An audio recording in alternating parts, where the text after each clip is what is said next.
وسط مشاركة نخبة من الدراجين حول العالم، تستمر فعاليات طواف أبو ظبي للدراجات الهوائية للسنة الثانية على التوالي، وسط إشادة واسعة من المراقبين والمتابعين للسباق حول حسن التنظيم وطبيعة المسار والمنافسة بين المشاركين.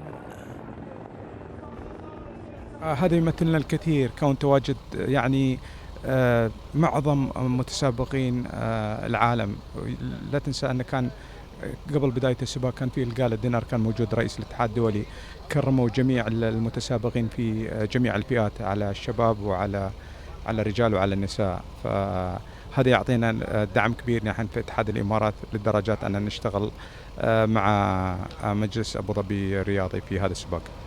اليوم الثاني من السباق لم يقل أهمية عن يومه الأول، فكانت المنافسة على أشدها داخل شوارع العاصمة أبو ظبي لمسافة 115 كيلومترا، حيث تمكن البريطاني مارك كافنديش من الفوز بالمرحلة الثانية، قاطعا مسافة السباق في 2 و32 دقيقة و21 ثانية.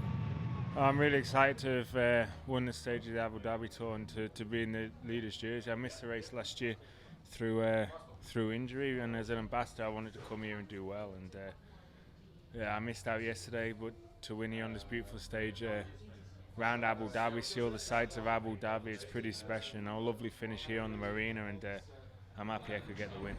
هذا وما زال عشاق هذا النوع من الرياضة على موعد مع يومين من الإثارة والمتعة، حيث ستشهد مدينة العين أحداث المرحلة الثالثة من السباق، بينما الختام ستستضيفه حلبة ياس في رابع أيام السباق. وفا صقار، بي إن سبورتس، أبو ظبي.